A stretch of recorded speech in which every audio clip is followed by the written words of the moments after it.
de No, nuevo. no. Desdoblá. Desdoblo. Desdoblá. Desdoblo. Desdoblá. Desdoblo. ¡Pará! Desdoblame esta.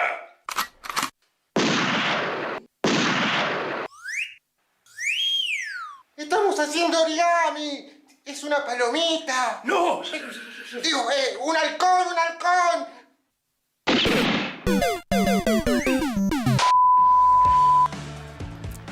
Bienvenidos, bienvenidas, gracias por sintonizar Brotes Verdes, como cada lunes aquí en la pantalla de C5N, horario extendido, ya saben, hasta las 12:30 de la noche. Hoy tenemos un programa para pensar una crisis realmente profunda en lo político, que hoy estalló en la oposición. ¿Es una interna sin retorno la que divide a Macri de Horacio Rodríguez Larreta? ¿Es algo que va a pesar sobre las preferencias electorales en agosto y en octubre? ¿Hay alguna chance de ruptura allí que le pueda abrir un nuevo escenario a la política argentina? En un ratito, nada más, lo conversamos acá con dos de los más prestigiosos analistas políticos que tiene la Argentina en este momento. Mario Santucho, director de la revista Crisis, y José Nathanson. Sí, vuelve José Nathanson, ustedes lo conocen, lo recordarán seguramente de los programas que hacía con Marcelo Slotoviazda. Aquí es el director de Le Monde Diplomatique, el Diplo, muy prestigiosa publicación, y justamente viene a ayudarnos a tratar de entender esta realidad que hoy estalló de una manera realmente muy traumática, muy conflictiva en el seno de la oposición. Repito, en instantes nada más, José Nathanson, Pepe Nathanson y Mario Santucho, dos de los más importantes y más interesantes, sobre todo, analistas que tiene la Argentina en este momento, van a conversar con nosotros acá, por supuesto con Lucía Isikoff y con Gabriela Vulcano, nuestras habituales columnistas. Hoy es un día político, no hay duda de que la sociedad y la dirigencia política caminan por carriles distintos y que en esta semana tuvimos muchas pruebas de eso, muchos microestallidos, ¿no? Como la golpiza a Sergio Berni. Antes había habido cortes de ruta por cortes de luz, a su vez, muy conflictivos. Realmente es una coyuntura interesante para analizar desde ese plano, no solo desde las encuestas, lo electoral, el juego de fórmulas, sino qué puede pasar profundamente político este año, que además, entre otras cosas, es un año electoral. Pero es un año de fuerte crisis económica y hoy, 10 de abril, empezó a regir el dólar soja 3. Ahora le llaman dólar agro, ¿no? Porque además va a estar ampliado a una serie de producciones de economías regionales que se destinan a la exportación.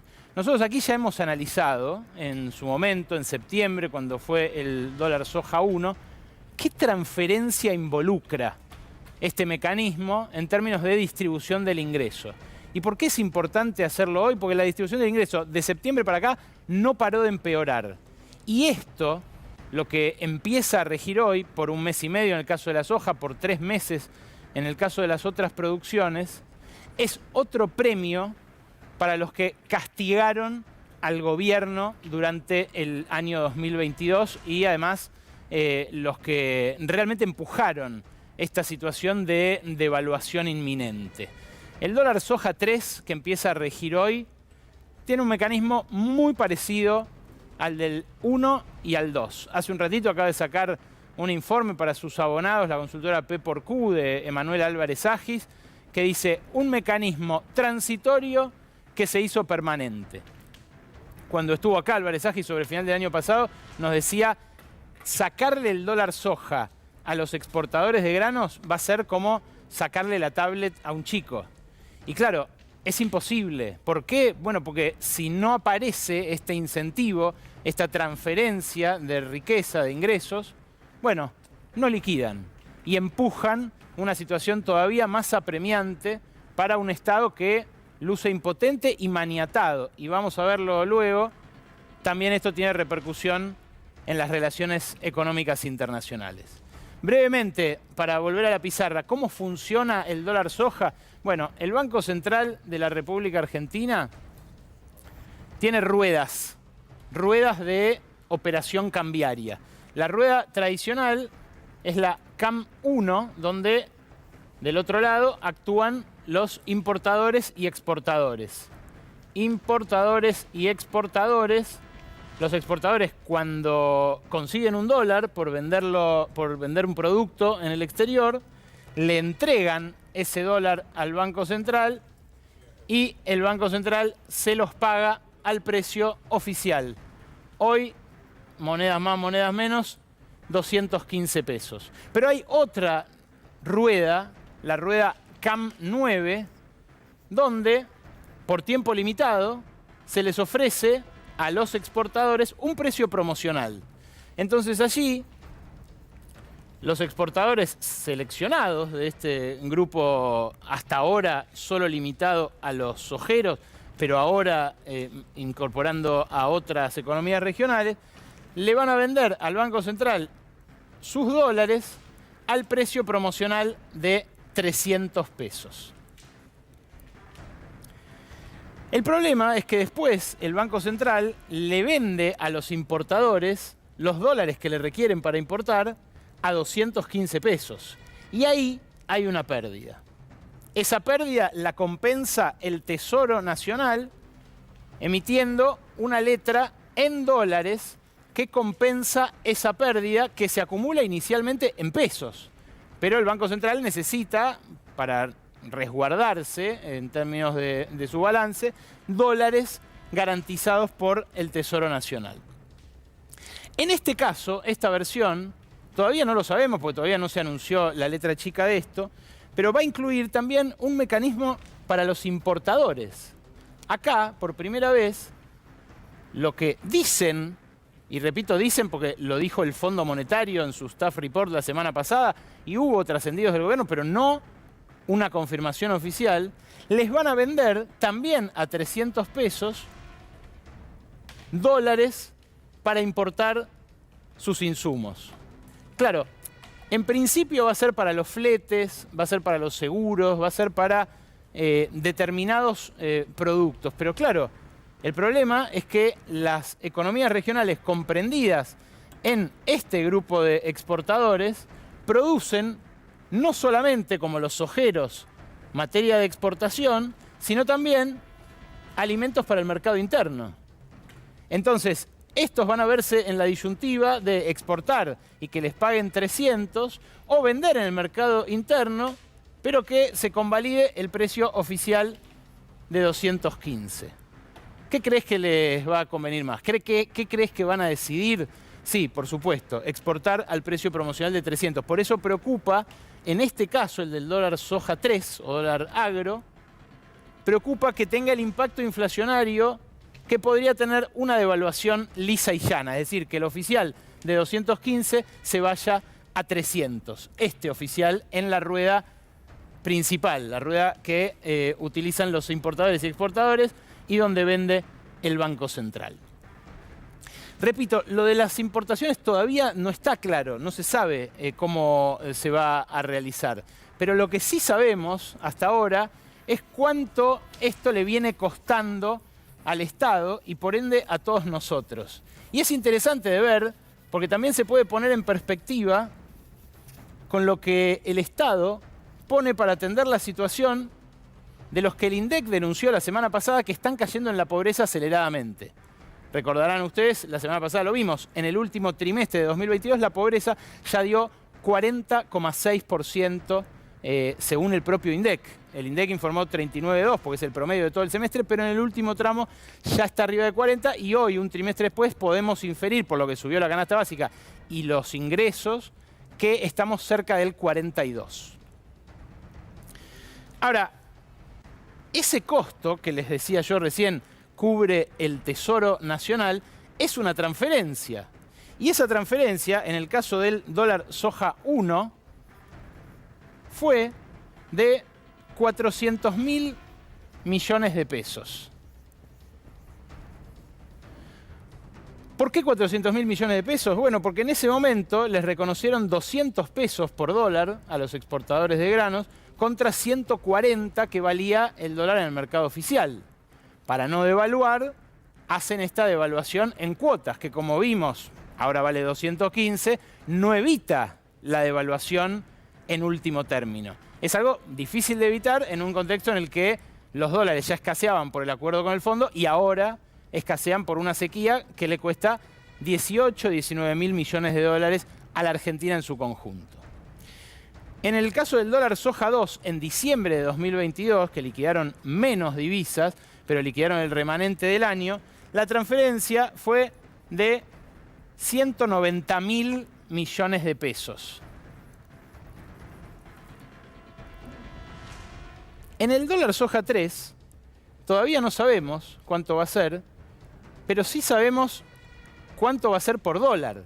Yo les decía acá, en la versión 1, se pagó 200 lo que valía 140. Acá se les pagó a este grupo, repito, muy selecto y privilegiado, se les pagó 230 lo que valía 165. Ahora en el dólar soja 3, la transferencia puede ser cercana a los 450 mil millones de pesos, siendo modestos con el alcance, suponiendo que liquidan unos 6 mil millones de dólares. ¿Por qué? Porque les van a pagar 300 lo que hoy vale 215 o 220. Es un casi 40% más que le pagaron el dólar a estos sectores en cada una de estas tres instancias. Claro, el Tesoro anotó deuda en dólares, esto lo fui a buscar a las bases de la Secretaría de Finanzas que las publicó, porque publicó el consolidado del año pasado, anotó una deuda en dólares ya por la versión 1 y la versión 2 por casi 4 mil millones de dólares. Y en la versión 3 todavía no está claro por cuánto lo va a anotar. ¿Por qué? Porque lo contabiliza al dólar oficial más bajo, al que el Banco Central se ve obligado a vender a los que van y le piden sus dólares.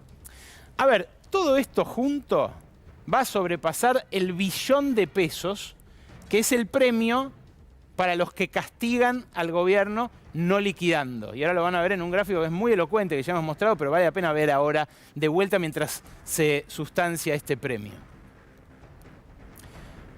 1 billón de pesos, para ponerlo en perspectiva, vamos a escribirlo. Mirá, 1 billón de pesos. Es 1 millón de millones.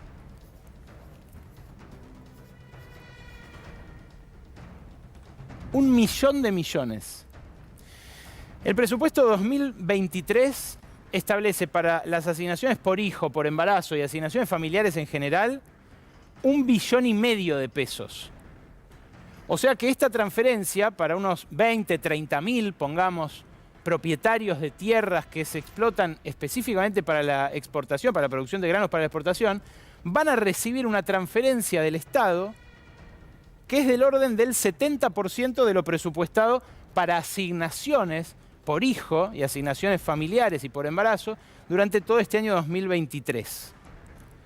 Equivale también a la mitad de lo destinado a otras asignaciones sociales. Esto incluye potenciar trabajo, incluye becas Progresar, pensiones no contributivas, todo lo que no es jubilaciones. Si sumamos jubilaciones son como 15 billones, pero estoy haciendo la comparación con los más pobres, esos que sufrieron el embate del aumento de precios en el último año según el propio INDEC. O sea que la transferencia a este puñado, repito, de 20.000, 30.000 exportadores, equivale a buena parte de lo que se destina a unas 10 millones de personas en la base de la pirámide social. Y estos, los que embolsan esto, los 4 vivos de los que habló Cristina Fernández de Kirchner ahí al final del año 2020, encima no van al anuncio. Y encima dicen que no alcanza. Y son ellos quienes retasearon las liquidaciones en 2022 y empujaron al gobierno a esta fragilidad, a esta vulnerabilidad que, repito, están aprovechando potencias extranjeras. ¿Dónde se ve eso? En este gráfico que vas a ver ahora de la compra neta de divisas del Banco Central. Ponelo a pleno, que es muy interesante de ver, Rodo, y es realmente impactante ver cómo los que se benefician al final son los que empujaron especulando con una devaluación el año pasado esta misma situación. Es como Soros cuando apostó contra la libra esterlina. ¿Ok? Acá lo que vos ves es la liquidación acumulada y la compra neta acumulada de reservas del Banco Central. Fíjate, la línea amarilla es el 2022, la línea verde es el 2021. Lo tengo en la pantalla, pero no sé si lo podemos mostrar porque está el pizarrón. En todo caso, saco el pizarrón y lo mostramos. Pero fíjate, la línea blanca, acá lo tenés. La línea blanca muestra la extorsión de la cual al final terminó el gobierno cediendo, ante la cual terminó cediendo. En la verde, vos lo que ves es lo que compraba el Banco Central en 2021. Fíjate acá, empieza la cosecha gruesa, empieza a comprar, llega a mitad de año, sigue comprando, sigue incorporando reservas, hasta que empieza a flaquear esa liquidación y empieza a vender el Banco Central, a desatesorar divisas para atender las importaciones y otros gastos. Llega hasta este punto. Y con una cosecha muy parecida, porque el año pasado no hubo sequía, en cambio el comportamiento fue el contrario.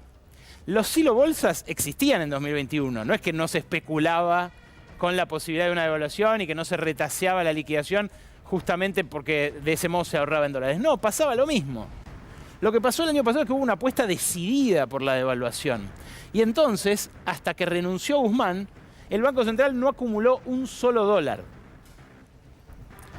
Siguió durante el interregno de Silvina Batakis y la asunción de Massa. ¿Y cuándo liquidaron brutalmente? ¿Cuándo se da este subidón de reserva del Banco Central? Cuando se las pagan a 200 en vez de 140. Ahí el Banco Central empieza a gastar, sigue sin acumular. Y recién en diciembre, cuando les dan de vuelta el precio promocional de 230 en vez de 165, vuelve a acumular. Así llegamos a este 2023 de sequía asesina. Porque este año no están estos dólares, ni en los silobolsa, ni en los silos de las cerealeras, ni en la tierra, en ningún lado. Porque no crecieron los granos. Entonces, en ese contexto es que se da esta nueva transferencia que, como veíamos recién en el pizarrón, va a ser todavía más cuantiosa que las anteriores. Llovido sobre mojado porque Cifra, el Centro de Estudios y Formación de la República Argentina, el Centro de Estudios de la CTA, que a mí me parece muy serio y que muchas veces aquí compartimos sus trabajos, hizo un cálculo de cuánto se transfirió del trabajo al capital desde la debacle del modelo macrista, o sea, cuando empezó a caer la participación del trabajo en el ingreso. Y lo que dicen es que en todos estos años en los que fue cayendo la participación del salario en el ingreso, se registraron estas transferencias. Las barritas azules están calculadas al tipo de cambio oficial en dólares y las otras al tipo de cambio paralelo. Según Cifra, desde la devaluación grande de Macri y del momento en el que acudió al Fondo Monetario, la transferencia del trabajo al capital fue de casi 50.000 millones de dólares al precio paralelo y casi 90.000 millones de dólares al precio oficial.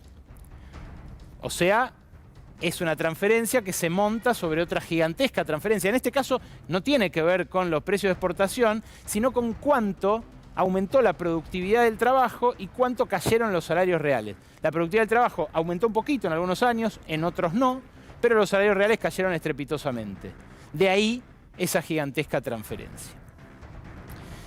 Claro, el periodo no se le puede atribuir enteramente al gobierno de Alberto Fernández, pero la realidad hoy es que los dólares no están y que el que está a cargo de esta situación, que es Sergio Massa, lo sabe muy claramente, lo conoce al dedillo. Sabe que, aun cuando él no renuncia a su sueño presidencial, aun cuando todavía parece sostener tácitamente Cristina Fernández de Kirchner la alternativa de que él sea el candidato a presidente del Frente de Todos,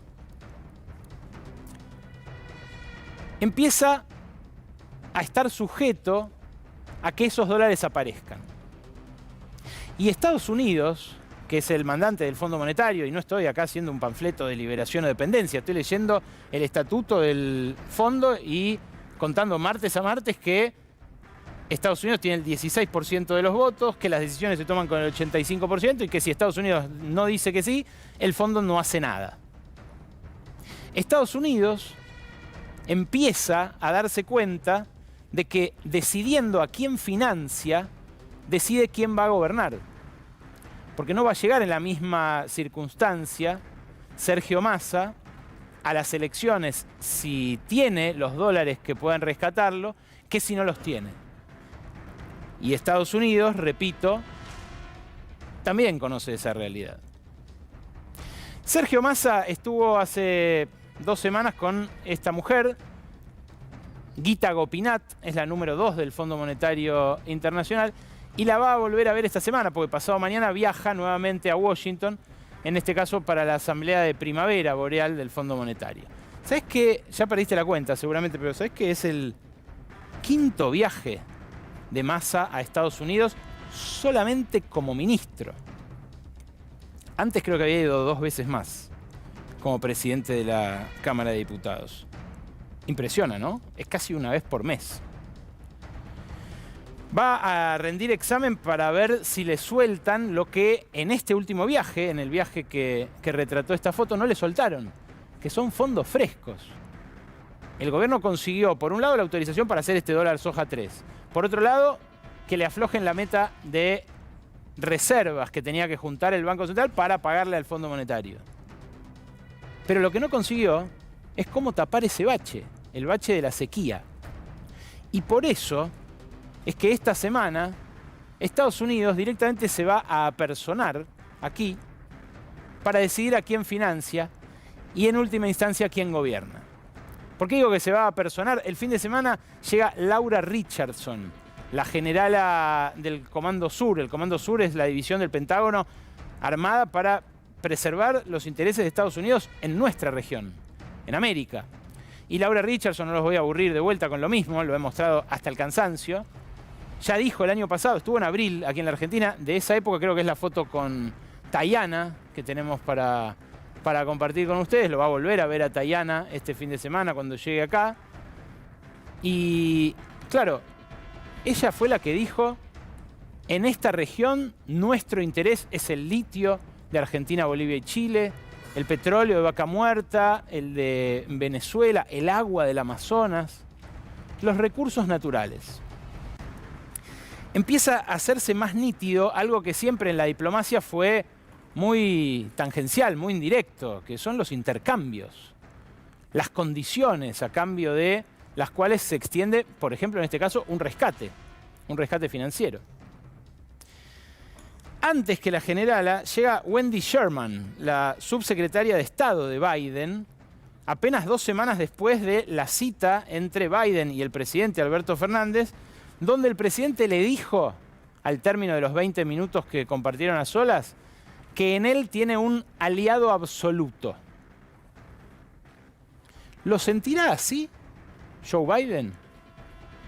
Porque es el mismo Alberto Fernández que antes le dijo a Putin que quería ser la puerta de entrada de Rusia para América Latina, que le dijo a China que teníamos nosotros una alianza estratégica con su país.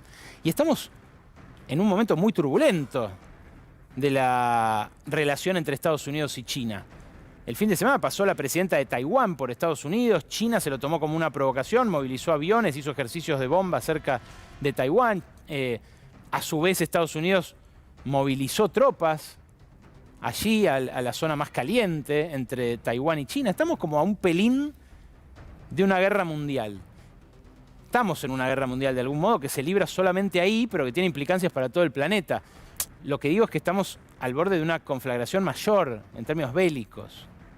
Y ahí es donde intenta hacer equilibrio Sergio Massa. Un Sergio Massa que, repito, necesita desesperadamente el dinero y que sabe que él se puede ofrecer todavía, lo dicen muchos en el establishment, él se puede ofrecer como garante de gobernabilidad. Un gobierno de Massa con el libreto del Fondo Monetario y el aval de contención social de Cristina Kirchner.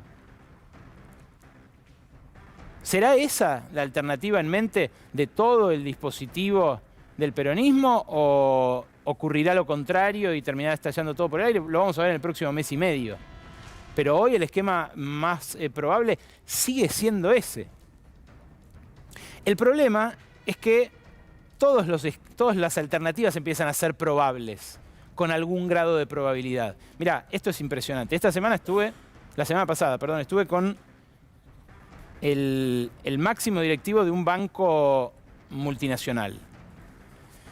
Me decía que en su casa matriz, un banco muy importante, de los principales 3 bancos de la Argentina, me decía que en su casa matriz, por primera vez, cuando vieron las últimas encuestas de la semana pasada, le dijeron, che, ¿puede ganar Milei? No le dijeron che, porque él dice che, pero los otros hablan con otro acento. ¿Puede ganar Milei? Mirá, es poco probable, pero en la medida en que Larreta gane la interna de la principal oposición, de Juntos por el Cambio, y que el oficialismo siga en este derrotero descendente, una posibilidad es un balotaje entre Larreta y Milei. Y en ese balotaje, por la dinámica de bronca que está teniendo la gente, de lo cual, repito, vamos a hablar en instantes con José Nathanson, con Mario Santucho, con nuestras compañeras Gabriela Vulcano y Lucía Isikov, puede llegar a ser presidente el líder de la ultraderecha. Y le repregunta el director del banco en la casa matriz al gerente local de la filial argentina. Y en ese caso, ¿qué pasaría? Y ahí es donde yo me mareé porque me dijo, yo le dije que iba a haber una inflación del 4.500%. Le digo, el año que viene, como consecuencia de las políticas que despliegue Milei en diciembre. No, este año. ¿Cómo este año? Claro, lo que dice el directivo de este banco es que en caso de que se avecine ese esquema, ese escenario, se precipitarían los mercados a adelantarse a algo que Milei ya dijo que va a hacer, que es dolarizar. ¿A qué precio se dolariza con las reservas del Banco Central en este nivel? Y a cualquier precio. ¿Y a dónde se va la inflación? Y ahí, a 4.500% tranquilamente. Claro, Estados Unidos, a cambio de dar el dinero que evite ese escenario, les pide tanto a Larreta como a Massa garantías cada vez más concretas. Y lo escuchó Alberto Fernández en esa reunión con Biden la semana pasada. Pidió a Estados Unidos que los chinos no estén en la hidrovía, que no hagan Atucha 3, que no participen en la construcción del puerto de Ushuaia, que les parece estratégico, muy cerca de la Antártida, que no les compre Argentina los aviones de combate que está ofreciendo la Fuerza Aérea China, y sobre todo que no participen en la licitación del 5G, del espectro que va a permitir, por ejemplo, el despliegue de la inteligencia artificial a gran escala en distintas industrias. Detrás de esto está también la obsesión de Laura Richardson, la obsesión de Joe Biden y la obsesión de todo el establishment norteamericano, que es el litio. Esto que vas a ver acá a mis espaldas es el oro blanco que desvela a Washington. La superficie de lo que va a explotarse todavía es incierta, pero que se va a poner en estas semanas en funcionamiento es el tercer emprendimiento de litio que va a haber productivo en Argentina. Es el de Lithium Americas. Lithium Americas está formado por inversores canadienses y chinos en partes iguales y es socio minoritario Gerardo Morales, la provincia de Jujuy, en cabeza de la gobernación radical de Morales. Es un proyecto que, repito, sigue a otro que ya hay activo en Jujuy, a otro que hay activo en Catamarca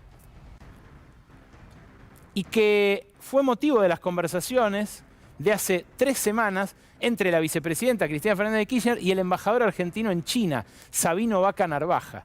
A ellos dos los veía recién también en pantalla. Sabino Vaca Narvaja llegó a Ezeiza, se fue al Calafate, habló con Cristina de todo este veto que Estados Unidos en simultáneo le estaba intentando imponer a las inversiones chinas en Argentina, y habló también de las represas del sur, las famosas Kirchner y Zepernik, que estuvieron frenadas durante muchísimo tiempo, que son de capitales chinos y que el macrismo intentó, a pedido de Estados Unidos también, neutralizar. Ahora, ¿cuál es el problema de esto? Que China está por lejos siendo el que invierte en energías renovables a nivel mundial. Y está pasando algo parecido a lo del 5G. Estados Unidos se quedó atrás con el 5G. Hoy Huawei, la compañía china que busca combatir el Pentágono y todos los brazos de la Casa Blanca, es la más avanzada tecnológicamente. Con las energías limpias es probable que pase lo mismo, porque por más compromisos que hay en la COP27, en las distintas cumbres que hay, esto que publicó Adam Tooze, un historiador económico súper interesante que les recomiendo, basado en información de Bloomberg, marca, es fácil de ver porque lo rojo es China, lo celestito es Estados Unidos y el resto son otros jugadores menores, marca cuánto está invirtiendo cada región en energías limpias en estos últimos años. Y esto incluye aerogeneradores, células fotovoltaicas, transmisores y baterías, que es para lo cual necesita Estados Unidos el litio y China también, el litio que por ahora está importando sobre todo de Australia. Argentina se puede colgar de esta nueva industria, de este nuevo subsector, digamos, de la minería, para conseguir los 19.000 millones de dólares este año que van a faltar de la cosecha. No, ya no llegan a madurar estas inversiones. Pero lo que está claro es que Estados Unidos quiere pisar firme sobre esa materia prima clave para condicionar al que ve como su enemigo en cuestión de semanas, meses o quizás años, pero su enemigo ya franco, deliberado, en el territorio, como lo está haciendo hoy la Rusia de Vladimir Putin. ¿Qué podría hacer Argentina en este contexto? Bueno, hasta ahora lo que ha hecho en estos 100 y pico de años de diplomacia más o menos profesional es no alinearse. Y la novedad de este momento soga al cuello que atraviesa el frente de todos es que el alineamiento con Estados Unidos está llegando a un paroxismo similar al de la época de Carlos Saúl Menem. ¿Cuál es el costo que puede tener esto para la Argentina? Que aparezca alguien más vivo y que se quede con todos los recursos que China quiere destinar a esta región para pisar. No es que lo haga gratis, no es que China regale nada. Las pruebas están al canto en África, donde directamente tomaron parte de los territorios, hicieron puertos, le pusieron la bandera china, todos obreros chinos, no entra nadie que no sea chino. Ahora, Lula, que está desplegando una ambiciosa política exterior, viaja a China la semana que viene. The Economist publicó hoy este artículo crítico de la política exterior de Lula porque justamente coquetea con China en un contexto en el que Estados Unidos desesperadamente busca bloquearla en todos lados. Luis Ignacio Lula da Silva va a Pekín con grandes planes de un club de paz sobre Ucrania. Dicen, casi burlándose, después de que Brasil, justamente cuando asumió Lula, dijo, acá estamos de vuelta. Después de una política completamente aislacionista por parte de Jair Bolsonaro.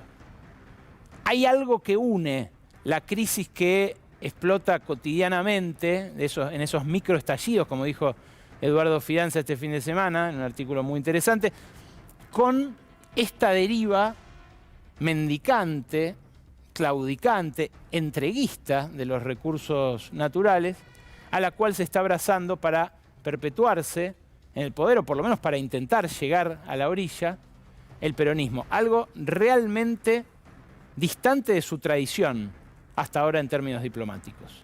Tenemos mucho que conversar sobre política, mucho que conversar sobre la coyuntura electoral, así que arrancamos Brotes Verdes de esta manera.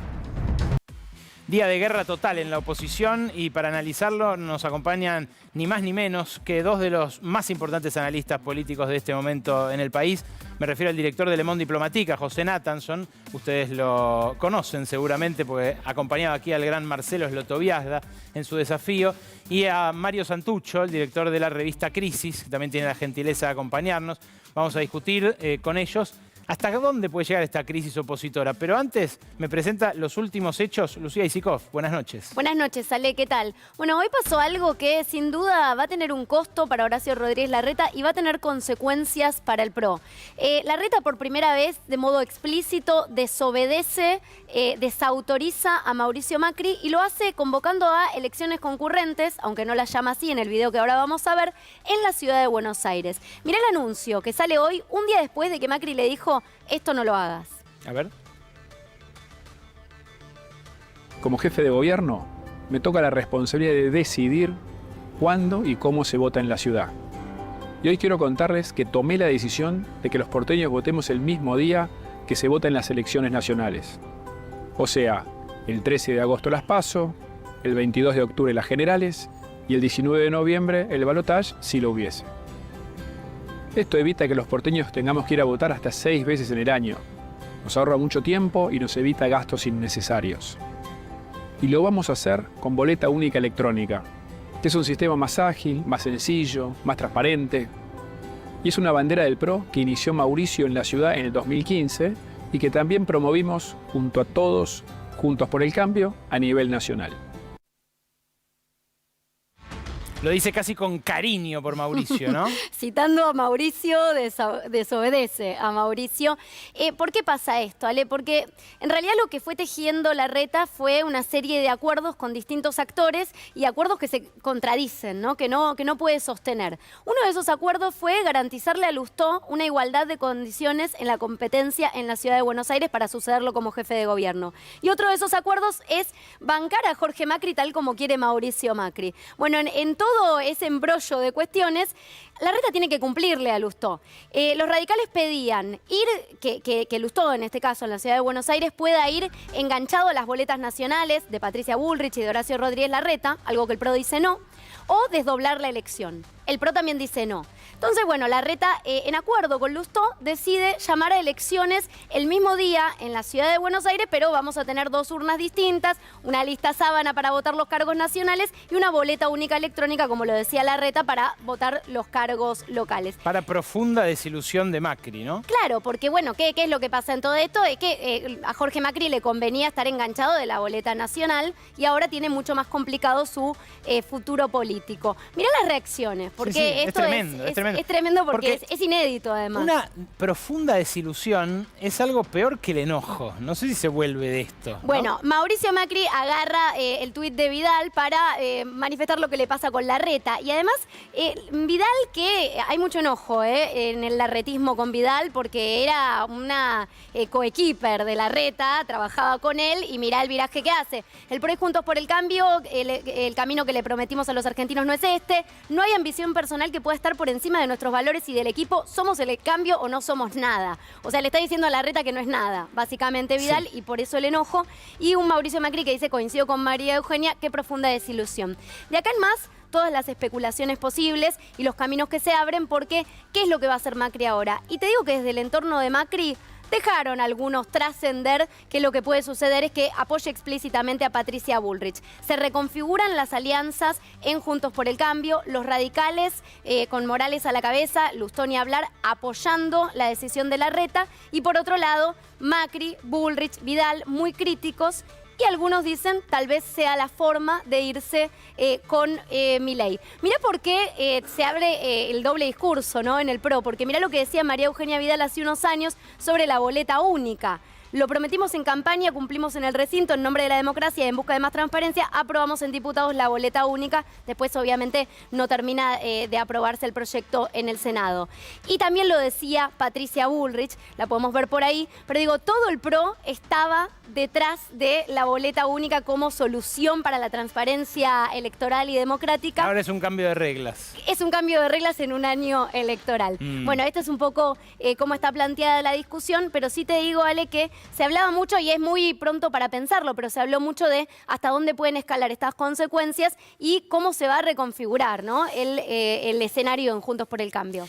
Gracias, Lu. Los incorporo entonces ya mismo a José Nathanson y a Mario Santucho.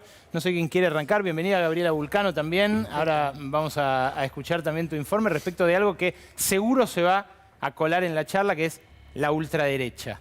Pero primero, ¿la sangre llega al río? Nathanson, buenas noches. Buenas noches, Ale, gracias por la invitación. No, para mí no. Para mí, a pesar de que efectivamente es la crisis más fuerte, creo que atraviesa la coalición opositora desde que se constituyó, para mí ellos al final son orgánicos y se van a mantener orgánicos por una cuestión muy sencilla. Hay incentivos en todos los actores importantes para mantenerse unidos. Entonces, no le conviene, creo, ni a Rodríguez Larreta, ni a Patricia Bullrich, ni a Macri que se rompa la coalición. Lo que a mí me preocupa no son tanto estos movimientos tácticos de si la boleta única, concurrente, divergente, no sé qué, sino cómo esto alimenta otro fenómeno que vos lo mencionaste recién, que es el fenómeno casta, ¿no? El fenómeno Milei. A mí, mi foco de preocupación es eso, es cómo a través de estos movimientos que no son solo del peronismo, digamos, se equivoca mucho el peronismo, también se equivoca mucho la oposición, esto alimenta, porque el eje de Milei no es el libertarianismo, los economistas de la escuela austríaca. ¿Qué es? Es la antipolítica, es la sensación de hartazgo profundo de una sociedad que está rota, digamos. Me parece que va por ahí. Ahora vamos a eso, pero antes quiero, Mario, tu opinión sobre esto que está pasando en PRO y en Juntos por el Cambio. Bueno, a mí me parece que no estoy tan seguro de que no se rompa, como dice José, aunque tiene sentido el razonamiento que hace. A mí me parece que sí ciertos incentivos, sobre todo para Patricia Bullrich, para quizás ir por afuera, ver la posibilidad, se sabe que coincide bastante ideológicamente e incluso en la narrativa que está construyendo, en qué quiere representar, y claramente está queriendo representar más a lo que podríamos llamar la ultraderecha que a lo que intenta, a lo que fue el PRO hasta ahora en general, ¿no? Que en el primer mandato de Mauricio Macri, o el mandato de Mauricio Macri en la presidencia, y Larreta viene a ratificar un poco eso, trata de irse más al centro, de hacer una cosa un poco más consensualista, y me parece que también tiene un problema Patricia Bullrich en la interna del PRO, o de Juntos por el Cambio. ¿Por qué? Porque no la veo, o sea, la veo en un problema para poder ganar esa interna por dos cosas. Una, porque tiene a Milei afuera, que en una PASO le va a sacar bastantes espacio, digamos. Y por otro lado, porque se sabe que el control de la maquinaria electoral de Juntos por el Cambio, el PRO en este caso, Lo va a tener Larreta. lo tiene Larreta. Ya lo vimos en la interna anterior que hubo también, donde parecía que era muy competitiva con Michetti y finalmente la terminó aplastando. Es verdad lo que se decía antes, que quizás ahora Macri apoye a Patricia Bullrich y eso cambia un poco el escenario. Y algo que también mencionaba José, que puede ser y que tiene que ver con el informe que hacían, que es que Vidal participe de esa interna también y entonces le saque votos a Larreta. Bueno, ahí hay una cuestión que está en discusión, pero más allá de eso, yo creo que sí, este nivel de agresividad y este nivel de interna puede repercutir después de las PASO. Porque más allá del resultado que sea en un eventual paso de Juntos por el Cambio, la idea de que votantes de Patricia Bullrich que pierda no sigan a Larreta y viceversa es una hipótesis muy posible. Es algo que evidentemente también va a generar cambios en el oficialismo, ¿no? Porque no es lo mismo enfrentar a Patricia Bullrich que enfrentar a Horacio Rodríguez Larreta. ¿Cómo ven el condimento internacional en esta interna? ¿Creen que alguien desde afuera del país mete la cola o incide en estos alineamientos? No, yo no podría decir eso. Lo que sí diría es lo siguiente, tal vez, que es que los candidatos de la derecha hoy en América Latina se parecen más a Patricia Bullrich que a Horacio Rodríguez Larreta. Si vos te fijas, los candidatos de la derecha en Brasil, en Colombia, en Chile, donde había una derecha muy coalicional y muy orgánica durante mucho tiempo, en Colombia, en Chile, en Brasil, en Uruguay, o sea, hay muchos lugares en donde los candidatos de la derecha, porque hay, y le agrego un argumento a lo que decía recién Mario, que es cierto, Rodríguez Larreta tiene los fierros del gobierno de la ciudad, puede tomar decisiones políticas importantes a sola firma, como la que acaba de anunciar hoy, tiene una publicidad fenomenal, tiene un montón de cosas a favor, puede designar dirigentes en puestos importantes en el gobierno de la ciudad, por decirlo de manera elegante, pero Patricia Bullrich para mí tiene algo, que es que tiene el viento de la época. Hay algo del estado del mundo que expresa mejor de ese mundo, ¿no? De ese lado del mundo, de ese lado de la luna, que expresa mejor Patricia Bullrich. Uno lo podría poner en términos contrafactuales. Rodríguez Larreta hoy debería ser el candidato incontestado de la oposición. era el jefe de gobierno, religió de manera apabullante, perdió Macri, o sea, tenía todo para ser el candidato incontestado. ¿Por qué está disputada esa elección? Perdón, tiene muchísima más guita. Mucha más plata. Patricia Bullrich no es ni diputada. Patricia Bullrich está juntando a $3.000 en almuerzos. Patricia Bullrich solo tiene nitidez en su discurso, en la mesa es siempre la más extrema, está claro, y tiene lo que yo decía, expresa el espíritu de algo que está pasando en el mundo. ¿Quiere decir esto que vaya a ganar? No, pues estos candidatos de derecha que se parecen a Patricia Bullrich, en Chile perdieron, en Colombia perdieron, en Brasil ganaron, después perdieron, en Estados Unidos ganaron, después perdieron. O sea, no quiere decir que vaya a ganar. Gaby, pero hay algo que va en ese sentido, ¿no? Ustedes han hablado durante todo el día de hoy con fuentes del PRO y de Juntos por el Cambio, así que Sí, siéntanse yo lo libres. que veo respecto a lo que están marcando es que depende con quién hablaras, la novedad, la decisión de Larreta se leía de modos muy distintos. Algunos me decían el larretismo, ¿no? Pero este fue el verdadero lanzamiento de Horacio Presidente. Y desde lo que es el macrismo y el enojo le va a salir el tiro por la culata porque lo que puede pasar es un alineamiento de Macri, Bullrich y Vidal que lo termine de aplastar a Larreta. Me parece que una de las cosas que se le pedía a Larreta en la interna, además de no cortar la moderación o volver a la moderación y toda esta ambigüedad que se le fue pidiendo, es demostrar que no va a ser la marioneta de Macri. Entonces, se volvía muy necesario un gesto de autonomía y Macri lo terminó cercando porque Macri sale muy fuerte ayer a decirle a Larreta, no hagas esto. Y al decirle no hagas esto, Con esto o ya Larreta decidido, ¿no? obedece, claro, porque además se sabía que estaba decidido, obedece o termina rompiendo con Macri y esta es la opción que tomó. Gaby. Sí, ahí retomo lo que dice Lucía, porque por un lado era una decisión tomada, que el propio Macri la sabía y casi que te diría que la fue elaborando con su frase de el próximo presidente no va a ser una marioneta, pensando en que el próximo presidente va a ser alguien de Juntos por el Cambio y puntualmente alguien del PRO. Hoy hablaba con un dirigente muy cercano a Larreta que me decía, bueno, o es el líder, el estadista de la coalición opositora, o es simplemente un jefe político de un partido que casi vecinal en el sentido de que lo acotaba lo que es la ciudad de Buenos Aires. O sea, este dirigente básicamente te dice, él renuncia al PRO para encabezar Juntos por el Cambio. Así es, y la muestra es que tanto la Unión Cívica Radical como la Coalición Cívica se alinearon detrás de Horacio Rodríguez Larreta, donde él también se siente mucho más cómodo con ese sector en tanto a sus ideas políticas, a los modos, porque la verdad es que se suele sentir incómodo con los modos que adoptó Patricia Bullrich, el propio Mauricio Macri, y ahí la lectura, bueno, es variada según obviamente quién la hace. Desde el sector más duro del PRO dicen va a terminar perdiendo Larreta, y en el caso de los dirigentes larretistas dicen, bueno, ojo que lo único que tiene Mauricio Macri es el apoyo de María Eugenia Vidal, que no suma demasiado en términos electorales, de Patricia Bullrich, que es cierto que es un voto duro del PRO y que está en disputa con Javier Milei, pero el propio Mauricio Macri tiene una imagen negativa muy alta. Altísima. Por lo tanto, casi que con alivio, cerca de Rodríguez Larreta dicen, la verdad es que si levantan la mano de Patricia Bullrich, casi que nos hace un favor. Epa, mirá vos. Bueno, hoy fíjate lo que dijo Rodrigo Marra. Rodrigo Marra es un personaje casi rocambolesco de la política argentina, un chico que se jacta de la guita que hace invirtiendo en la bolsa, la dieta suya como legislador, invirtiendo en empresas que después tiene que regular como legislador, en fin, también es un signo de época su existencia. Pero hoy a Larreta, mirá cómo lo definió. Me pone contento que se esté ordenando la interna Juntos por el Cambio. Ya el radicalismo tiene su candidato, se llama Horacio Rodríguez Larreta, y calculo que Carrió debe estar contenta. Y recordemos que la primera persona que se cambió de distrito para ser electa por otro distrito fue Elisa Carrió, porque cuando era diputada no era diputada de Capital Federal.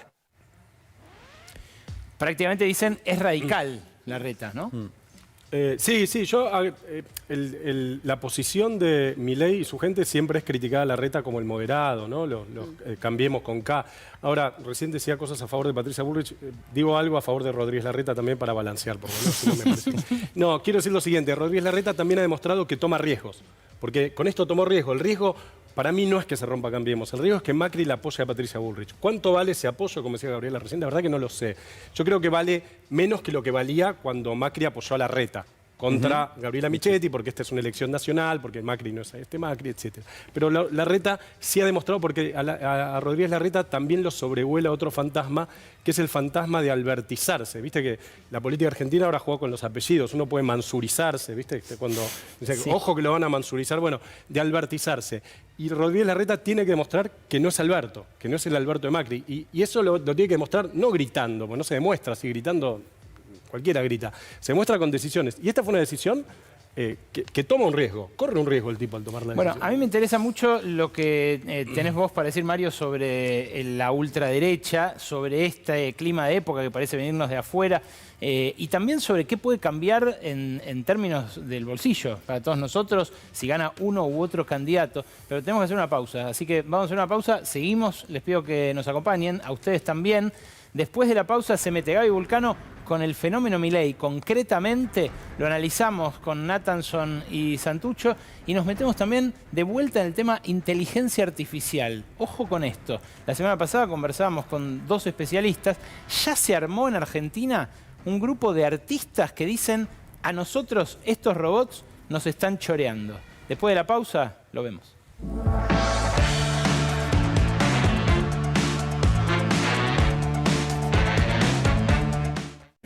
Bueno, lo asustó al CEO del banco del que te hablé en el editorial, en el arranque.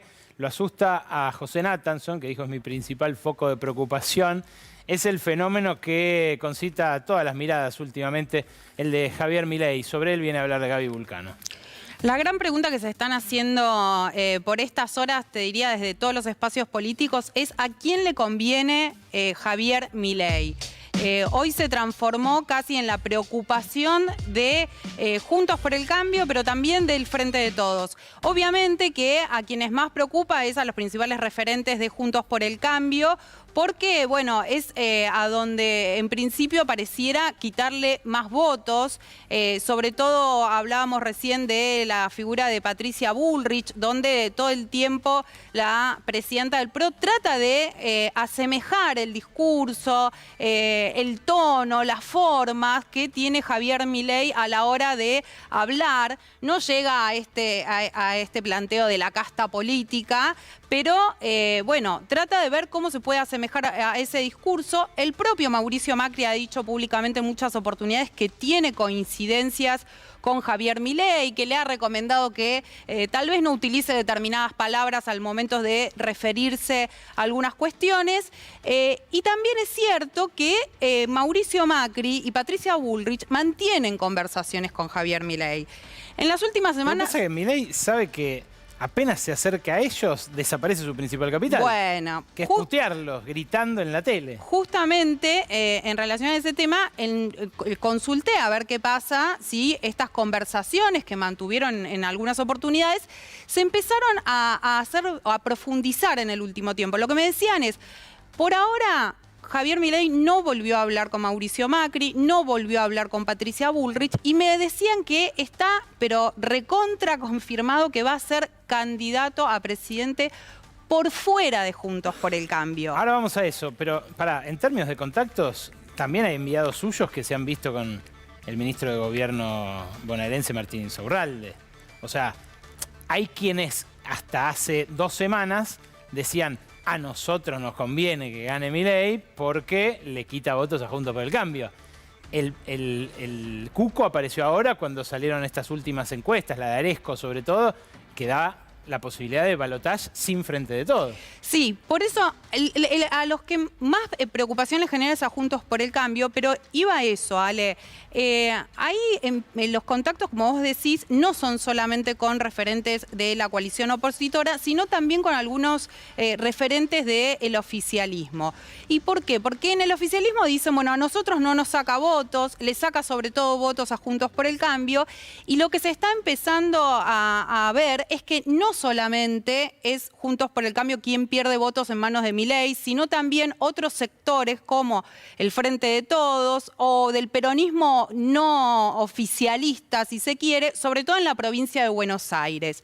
Y ahí aparece cierta preocupación donde dicen, bueno, estamos alimentando a este monstruo, Sí. así lo dicen, textuales palabras, off the record, utilizan esas palabras, y ¿qué pasa si finalmente termina en un balotaje? Porque como vos decías, si bien dicen en el entorno de Milei que no tienen números, lo cierto es que las distintas encuestas que se hicieron, que hizo el oficialismo y que hizo Juntos por el Cambio, le están dando un crecimiento sostenido a Milei que va entre el 20-25%, y de ahí aparece la posibilidad de que Bullrich se corte, se vaya de Juntos por el Cambio y arme una especie de alianza con Milei. Lo que decía Mario.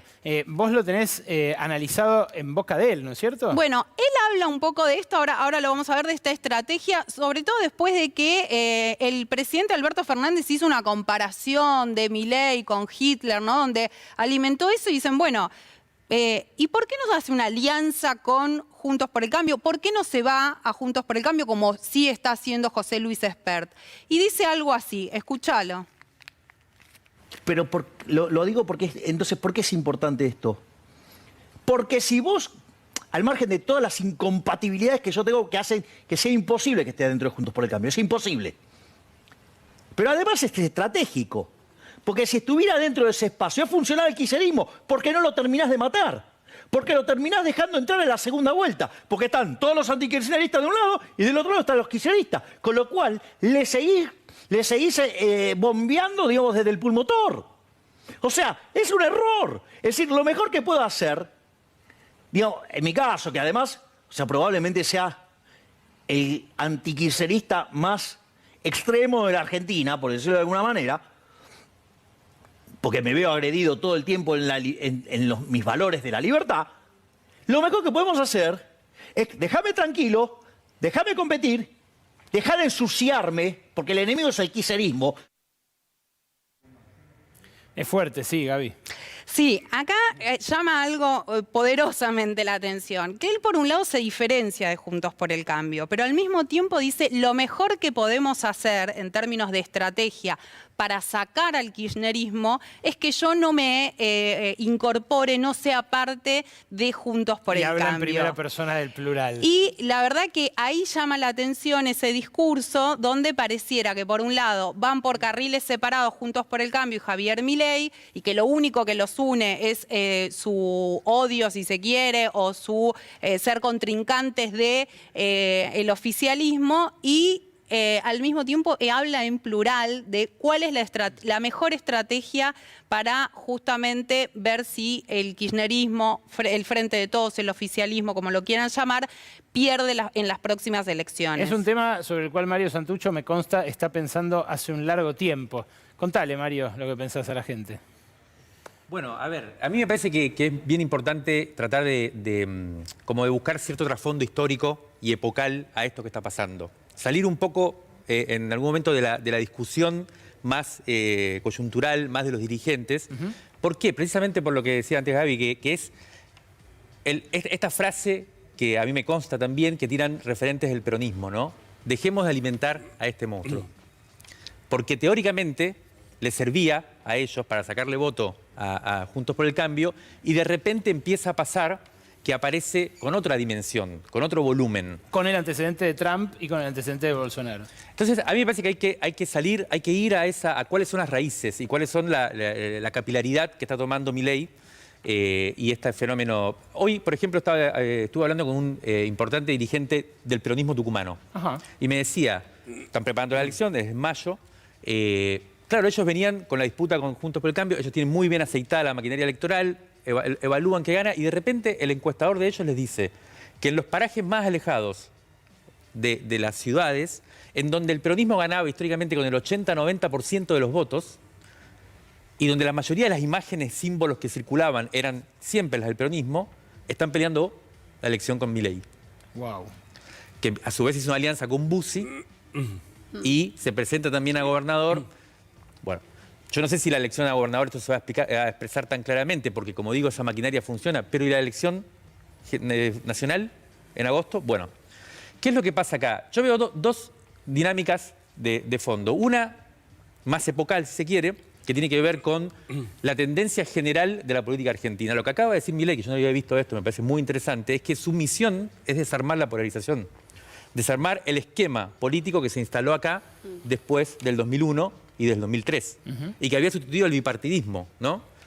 Casi toda la segunda mitad del siglo XX existía el bipartidismo, UCR-PJ. Eso después del 2001 se reorganiza en esta polarización macrismo-kirchnerismo. Y dura 20 años. Y dura 20 años y viene Milei a decir, nuestra función estratégica es desarmar esto. Ya es evidente que estamos yendo hacia una elección de 3/3, o parece ser, eso es lo que están diciendo las últimas encuestas, y esto yo creo que empieza a tener, por eso también decía antes lo de la posibilidad de una ruptura en Juntos por el Cambio, un escenario de fragmentación política que Cristina Kirchner acaba de decir que le teme mucho, ¿no? En su último discurso, Cristina dijo, le temo a la fragmentación política, el escenario 2003. Vos escribiste, Pepe, una nota en el Diplo que se titulaba Esto no puede pasar acá. Sí, es un libro de Sinclair Lewis, un escritor americano, que escribió un libro que es una ucronía. El tipo se imaginó qué pasaba si en Estados Unidos, donde parecía que el fascismo era imposible, un candidato neofascista le ganaba a Roosevelt. ¿Qué pasaba en Estados Unidos? En todos los lugares donde ganó la ultraderecha, no son tantos, pero tomemos Brasil y Estados Unidos, había miles de argumentos tranquilizadores que decían esto no puede pasar acá. En Estados Unidos porque el Partido Republicano, moderado, no sé qué, en Brasil el presidencialismo de coalición y el federalismo, no sé cuánto, miles de politólogos como yo diciendo 200 pavadas hasta que los tipos arrasaron. Para mí, Milei lo que expresa es el fin de la grieta. O sea, si Milei triunfa no quiere decir que sea presidente. Si se concretan los tercios o si pasa el balotaje, lo que está demostrando es que la Argentina de la grieta, que es la Argentina de los últimos 20 años, es, como creo yo, una Argentina que fracasó en términos, sobre todo, socioeconómicos. Perdón, en algún punto ya triunfó porque ya corrió el margen derecho de la discusión mucho para ese lado. Fíjate con qué herramienta, por ejemplo, Milei irrumpió en la política. Este cachito de tape es una entrevista que hizo en 2020. Pero fíjate cómo hablaba, por ejemplo, con naturalidad de que hay que privatizar las calles. Mirá. La sensación que tengo como liberal libertario que soy es que cada vez que piso una baldosa, digamos, escupe socialismo. ¿Con qué derecho, si tú no quieres pagar impuestos, vas a poder, por ejemplo, circular por las calles? ¿Vas a poder ir a un juzgado para que zanjen un litigio que tienes con un vecino? Hoy tranquilamente las calles podrían ser privadas. ¿Acaso cuando vos pasás por una autopista no tenés un lector? Sí, claro. Bueno, entonces, digamos, o sea, vos tranquilamente podrías instrumentar un sistema de lectura donde las calles pueden ser privadas, ¿sí? Donde cada uno se encarga de su calle, digamos, y eso le genera ingresos. Con la misma liviandad habló de comprar y vender órganos con Ernesto Tenenbaum hace un par de meses. Incluso le fueron preguntando y repreguntando y terminó diciendo que no le parecería del todo mal también hacerlo con niños. De vuelta, es alguien que me parece la gente vota en mute, no le prestan atención a este tipo de manifestaciones, porque si no, no sé qué pensar. No, lo que pasa es que, de vuelta, yo creo que no es tanto Milei solo. Milei está expresando algo que está apareciendo de muchas maneras. Yo creo que, por ejemplo, Milei hay que mirarlo en el marco de la emergencia de otras oleadas de ultraderecha en los últimos años. Milei es la expresión electoral, ¿no? Que emerge en el 2020, en el 2021 aparece hace una muy buena elección y ahora está... pero en el 2018 había estado la movilización de los evangélicos, que movilizó multitudes de los sectores populares en contra del feminismo, en contra de la interrupción voluntaria del embarazo y logró una victoria política. Ahí vos identificás como un germen, digamos. Ese es un primer germen que, por supuesto, no es todo lo mismo, pero efectivamente emergió. Después nos olvidamos, porque al año siguiente salió la ley, pero no vimos tan claramente que el momento en el que Macri pasa de su elección paupérrima en las PASO, en el 2019, a la remontada en la general, en gran medida se dio con una gira por el interior, coordinada por los evangélicos en el interior, en muchos lugares. Y después hay una tercera emergencia, que también nos estamos olvidando, y que es muy importante, que es la del 1 de septiembre del año pasado. La emergencia de, concretamente, un neofascismo violento, que decide, que está a la derecha incluso de Milei, porque lo que dice es las vías institucionales están muy bien, pero con esto no alcanza, hay que pasar a la acción violenta, Acción directa, a la claro. acción directa, un intento de magnicidio que no salió por casualidad y ya nos olvidamos. Pero eso no es simplemente un copito que salió. ¿Qué hay detrás de eso? Eso es lo que nosotros estamos investigando también, son cosas que tenemos que prestar atención y hay muchas posibilidades de que acá se esté conformando un actor armado de ultraderecha. Ahí hay algo preocupante que puede tener un condimento internacional, pero también está la propia acción del oficialismo horadando su propia base electoral y empujando a mucha gente de su base. Yo el otro día lo veía en un móvil que hacía quizás algo intencionadamente, pero un conductor de un canal de noticias de la competencia. Y en Constitución, a una hora de transbordos, de laburantes, un montón de gente le decía que lo iba a votar. Y eso estoy segurísimo que eran votantes peronistas. Es más, poné el fragmentito de cuando le pegan a Sergio Berni la semana pasada después del asesinato de Daniel Barrientos, Rodo, porque me pregunto yo, esos colectiveros a quién votaron en 2019 y a quién van a votar este año. No, Nathanson, más allá de Sí. las conspiraciones Para que mí, se pueden haber. para mí hay que mirar la sociedad para entender a Milei. O sea, no hay que mirar tanto, todos tenemos que mirar todo, digamos, pero no hay que prestarle tanta atención a qué pasa con Patricia Bullrich, ¿no? El movimiento táctico. Para mí, si Milei crece es porque hay una ola social que lo empuja. Lo que dice Mario de Tucumán, Milei primero en La Matanza, hay encuestas que circulan con esto. O sea, mucho lo que decías vos del canal de la competencia, gente que decía, ¿y a quién votaste antes? A Cristina y ahora Milei. Bueno, eso es lo que está pasando. ¿Cómo Milei, nosotros hicimos una etapa del diploma con eso, cómo Milei está conquistando a los jóvenes? O sea, los jóvenes que hace 10 años se hacían todos kirchneristas, hoy en su mayoría son votantes de Milei, sí, en su mayoría votantes de Milei. O sea, hay que mirar una sociedad que... Bueno, la la sí. sociedad grita en todo sentido, porque hay encuestas que también le están dando 10% a la izquierda.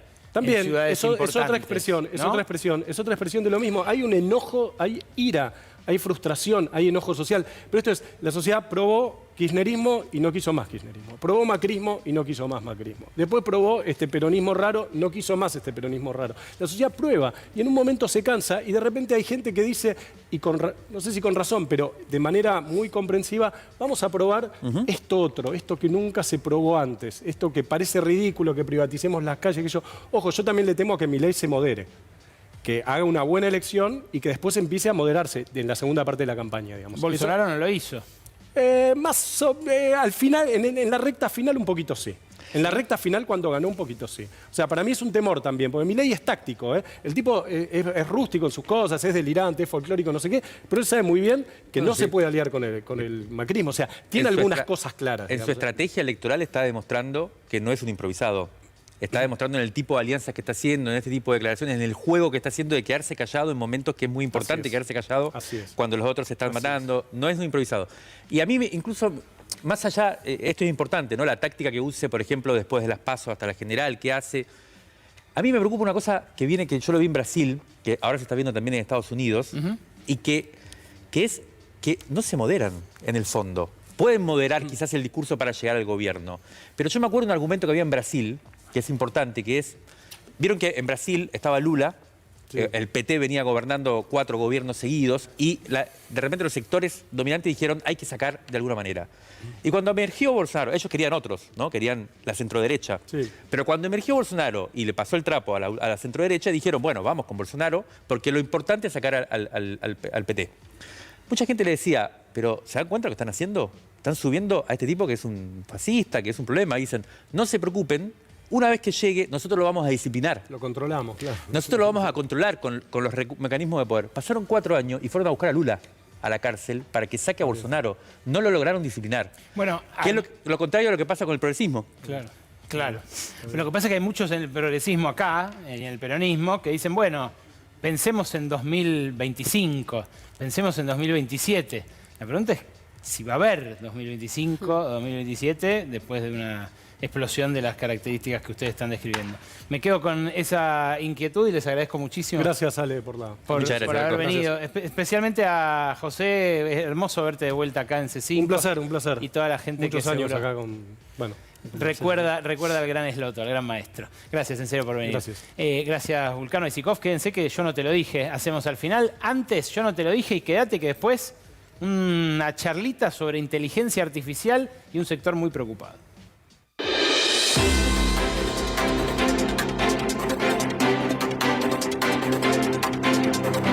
Buenas noches, esto es Órbita Noticias, un noticiero intergaláctico con el ojo puesto especialmente en el planeta Tierra. Vamos a las noticias. La semana pasada, nuestro país preferido de la galaxia amaneció con la terrible noticia de un colectivero asesinado a sangre fría mientras hacía su recorrido por las calles de La Matanza. Esto produjo indignación entre sus compañeros choferes, que culminó en un paro y corte de la avenida General Paz. El reclamo excluyente era acabar con la inseguridad. Y allí fue el ministro de Seguridad de la provincia de Buenos Aires, Sergio Berni.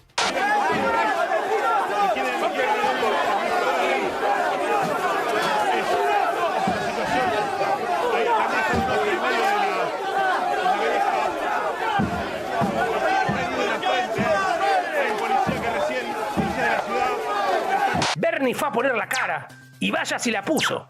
Es que la espectacularización de la política a veces provoca esto.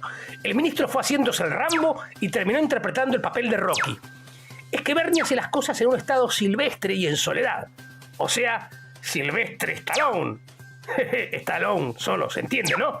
En fin, como ocurre con la política argentina, plagada de halcones, palomas, pingüinos, no tardaron en aparecer otro tipo de aves en el asunto: los caranchos y los buitres. No solo responsable, sino que además lo que está haciendo es llevando al pueblo argentino a una locura total y absoluta. Ya vivía el relato kirchnerista con el caso Maldonado.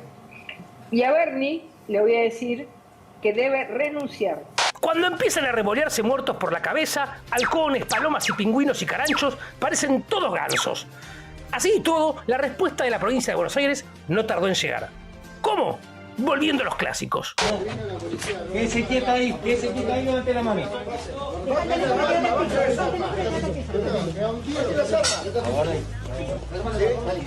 Cubrimos, cuidado que tenemos que cubrir la puerta. Están confundidos. Despacito, no soy malandra, soy un chofer de colectivo, no soy malandra. Entre caso. Como si reventar casas en medio de la noche no fuera suficiente, Berni revivió otro clásico de la dictadura: el cacheo al azar en colectivos. Es una joda, esto es una cargada. Esto es una cargada. A esta hora los delincuentes duermen. Los delincuentes nos roban a nosotros de noche, a la madrugada. ¿Por qué molestan a esta gente y la sacan acá bajo el rayo del sol? ¿Qué dijo el jefe de asesores al respecto?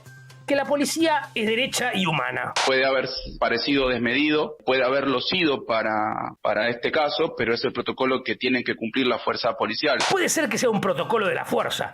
Lo que pasa es que hace 40 años que no aplicaban ese protocolo. Tal vez, y solo tal vez, sea mejor pensar un poco antes de hablar. Esta gente está muerta, la gente ha perdido el respeto y el liderazgo. Finalmente los argentinos se han dado cuenta que todo este conjunto de ideas nos han llevado al fracaso. Esta gente sale tercera en el Gran Buenos Aires. Hablar de que los militantes y funcionarios del Frente de Todos bonaerense están muertos no parece muy acertado después de un asesinato a sangre fría. Pero qué sé yo vivo en otro planeta. Nos despedimos con el pronóstico para la semana que viene. Si van a viajar a la Tierra, les aviso que en Argentina la inseguridad que hay en las calles es inversamente proporcional a la seguridad con la que hablan algunos políticos. De eso estén completamente seguros. Soy Hugo Neptuno y esto fue Órbita Noticias.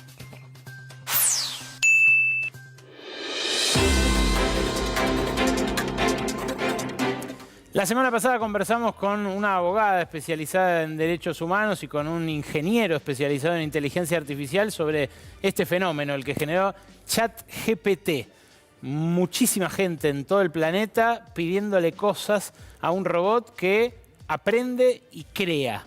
Y una empresa gigantesca detrás, que es OpenAI, que empezó Elon Musk, ahora hay otros magnates detrás, pero que a mucha gente le hace pensar que va a reemplazar la inteligencia artificial el trabajo creativo que hacen muchos y muchas en todo el mundo. De hecho, Goldman Sachs sacó una previsión de que se van a recortar cerca de 800 millones de empleos a partir de la aplicación comercial masiva de sistemas como este. Santiago Caruso es artista visual, es ilustrador, impulsa un colectivo llamado Arte es Ética, que expresa mucha preocupación por la inteligencia artificial. Bienvenido, Santiago, gracias por venir. Gracias. ¿Por qué decís que a ustedes los puede afectar especialmente? Ya nos está afectando. De hecho, directamente a muchísimos creativos. No porque la inteligencia artificial sea creativa al igual que una persona, sino porque en esta capacidad generativa de imitar esos procesos, toma de millones de imágenes, el caso de las inteligencias artificiales generativas de imagen, o fuentes de texto de libros de todo el archivo de Google que tiene en Internet, sobre libros escaneados y demás, notas periodísticas, lo que fuera.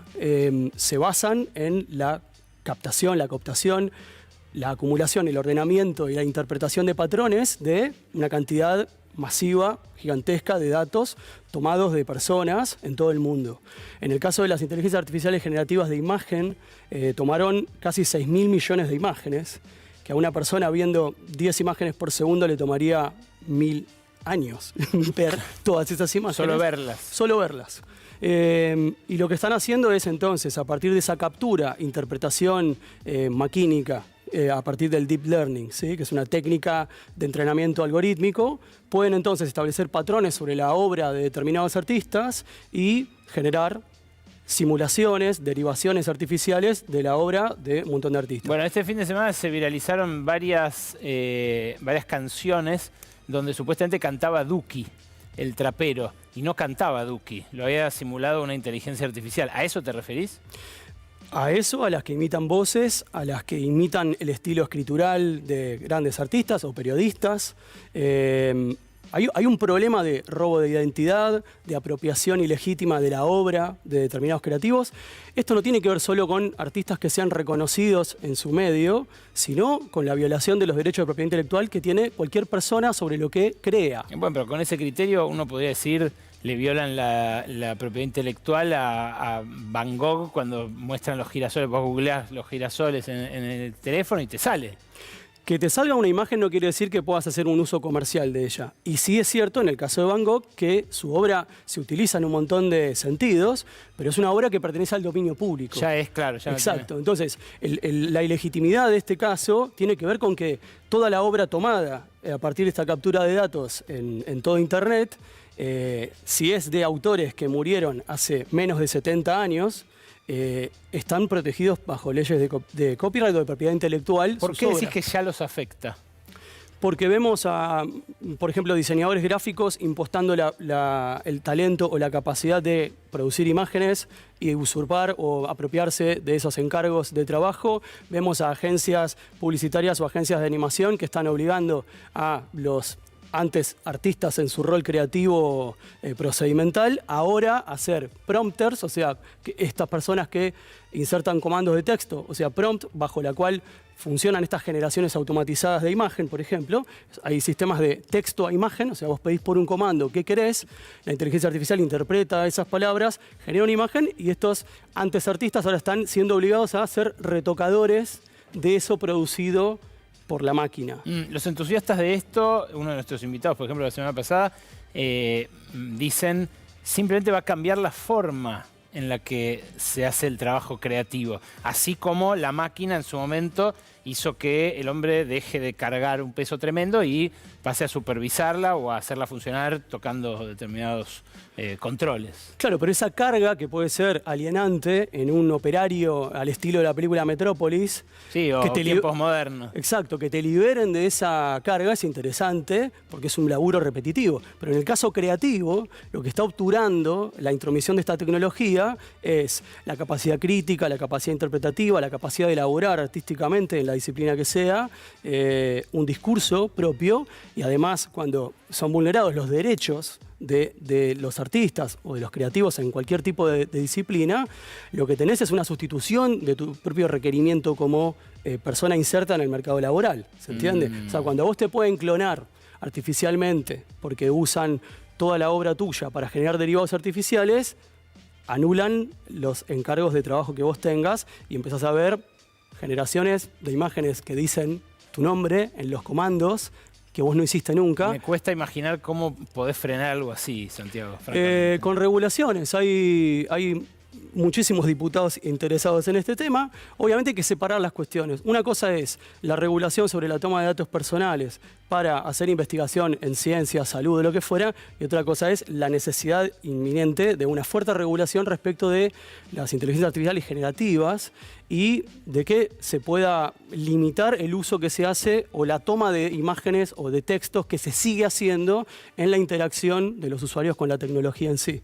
Es un tema complicado. Súper complicado y súper interesante. Santiago, gracias por venir. No, gracias a vos. El libro que me trajo, miren, lo muestro acá, es ilustrado por él, de poemas de la gran Alejandra Pizarnik. Fíjense cómo ilustra nuestro invitado. Y no es una máquina, ¿eh? Es él. Todavía no. Todavía no, dice. Gracias por venir, Santiago. Gracias a vos. Yo no te lo dije. Cierra nuestro programa con todos los chimentos de la política como cada lunes.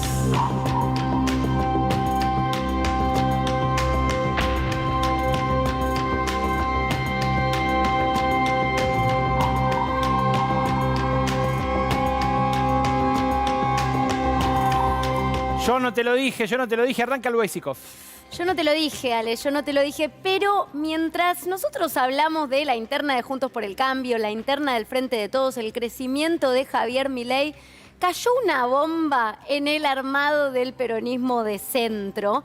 Esta ancha avenida del medio, que quiso ser ancha y hoy termina siendo una callecita angosta, te diría. Y esta bomba es la última encuesta de Poliarquía. La última encuesta de Poliarquía que dice que Schiaretti para la presidencial mediría 1 punto y Urtubey 2 puntos. Ajá. Una serie de reuniones se han dado en los últimos días para ver qué hacer con esto. Hay dirigentes importantes del armado de este centro que incluso están diciendo, tal vez Schiaretti no compita, tal vez lo que está haciendo Schiaretti es levantarse para la interna en Córdoba, que la tiene complicada, pero no termina compitiendo a nivel nacional porque ya son la cuarta fuerza después de Milei. Y tampoco consiguen candidato en la provincia de Buenos Aires porque Randazzo una vez más les dijo que no. Gaby Vulcano, yo no te lo dije. Yo no te lo dije, pero Mauricio Macri parece que queda afuera del principal distrito del PRO. Por lo menos la presencia del partido que él fundó. Porque están cerrando todas las candidaturas dentro del radicalismo. Sabemos que Luis Juez va a ser el candidato a gobernador de Juntos por el Cambio. ¿Y qué pasa con Rodrigo de Loredo, donde ponía ahí sus fichas Macri en algún momento? Era un dirigente que le gustaba. Bueno, todavía no definió si va a acompañar en la fórmula a Luis Juez o si directamente se va a presentar como intendente de la capital cordobesa. ¿Y con quién? ¿Con alguien del PRO? No. Todo indica que podría ser con otro radical. Estamos hablando de Juan Negri, que también a Juan Negri le gustaría en realidad ser candidato a intendente, pero podría acompañarlo a De Loredo en caso de que vaya por esa postulación. Así que por ahora del PRO en Córdoba no va nadie. Y hablando de Macri y de su primo, que hoy fue uno de los protagonistas del día, sin lugar a dudas, el intendente en uso de licencia de Vicente López, me retrotraje a esta foto. Mirá, un jovencísimo Jorge Macri con su padre, Tonino, el hermano menor de Franco, hace casi 80 años, cuando recién llegaba a la Argentina. Claro, Jorge ya es nacido acá, después de un tiempo, de los hermanos trabajando juntos, pero lo que no termina de suturar, a pesar del apoyo, que incluso al costo de pelearse con Horacio Rodríguez Larreta le dio su primo, lo que no termina de suturar es el resentimiento que todavía desde aquel momento, me contaba gente cercana a ambos, se tienen entre sí. Siempre nos sentimos los negros de la familia, dijeron ahí en las inmediaciones de Jorge Macri y de Tonino, que en la SOCMA primigenia, esa que fundaron con su hermano, con Franco, tenía siempre las tareas más duras, las tareas menos vistosas, a veces incluso las más oscuras. Franco, en cambio, era el de la farándula, las actrices, las vedettes y la televisión. Dos generaciones en riña que todavía hoy se mantienen así, cerca, pero con cierto recelo. Es lo que nos toca entregar ya sobre el final del programa. Y las esperamos el próximo lunes aquí, como siempre, a las 11 para hacer brotes verdes en la pantalla de C5N. Que tengan buena noche.